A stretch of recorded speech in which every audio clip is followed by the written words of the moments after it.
Murali? No, Murali ಅಲ್ಲ, ನಾನು ರಣಧೀರ.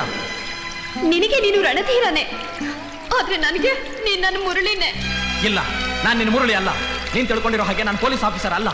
ಸರ್ಕಾರ ಹುಡುಕ್ತಿರೋ ಕ್ರೂರ ವ್ಯಕ್ತಿ ನಾನು.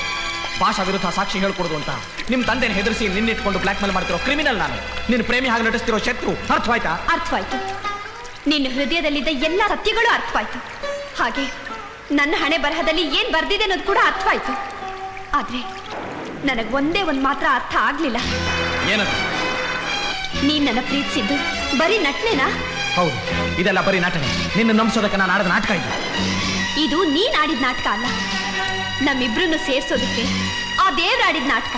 ಅದಕ್ಕೆ ನಾನು ಈ ನಾಟಕ ಕೊನೆ ಪರದೆ ಹೇಳಿದ್ದೆ. ನಾಳೆ ಒಂದೇ ದಿನ ನಿಮ್ಮ ತಂದೆಗೆ ಬಾಕಿ ಉಳಿದಿರು. ನನ್ನ ಮಾತು ಮೀರಿ ಅವರು ಕೋರ್ಟಲ್ಲಿ ಸಾಕ್ಷಿ ಹೇಳಿದ್ದೆ. ಆದ್ರೆ ನಿನ್ನ ಹೆಣನ ಮನೆಗೆ ಕಳಿಸ್ತೀನಿ ಅಂತ ಅವ್ರಿಗೆ ವಾರ್ನಿಂಗ್ ಕೊಟ್ಟಿದ್ದೀನಿ. ನೀನು ಇಷ್ಟೊಂದು ಕೆಟ್ಟವನಾ? ಹಾ ರಾಧಾ. ಹೌದು ಮುರಳಿ, ನೀನು ನನ್ನ ಪ್ರೀತಿ ಮಾಡ್ತಾ ಇರೋದ್ರಿಂದ ನಿನ್ನ ನನಗೆ ಉಳಿಸ್ಕೊಟ್ಟ ಈ ತಾಯಿನೇ ಅದಕ್ಕೆ ಸಾಕ್ಷಿ.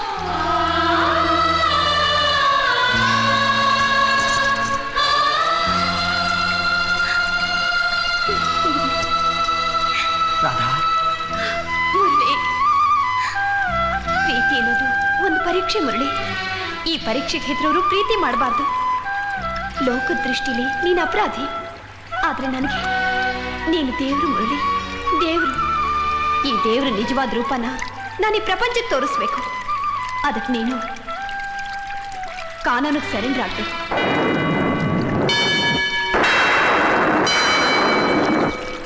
ಎಲ್ಲ ಪ್ರೇಮ ಕಥೆಗಳಲ್ಲಿ ಬೇರೆಯವರು ಪ್ರೇಮಗಳಿಗೆ ಶಿಕ್ಷೆ ವಿಧಿಸ್ತಾರೆ. ಆದ್ರೆ ನನ್ನ ಕಥೆಯಲ್ಲಿ ನನ್ನ ಪ್ರೀತಿನೇ ನನಗೆ ಶಿಕ್ಷೆ ಕೊಡ್ತಾ ಇದೆ. ನಾನು ಸರೆಂಡರ್ ಆಗ್ತಾ ಇರೋದು ನಿನ್ನ ಪ್ರೀತಿಗೆ ರಾಧಾ. ಈ ಪ್ರೀತಿಗೆ ದೇಶವ ಕರಗಿಸೋ ಕಾರುಣ್ಯವಿದೆ, ದಾನವರನ್ನು ಮಾನವರಾಗಿಸೋ ಚೈತನ್ಯವಿದೆ.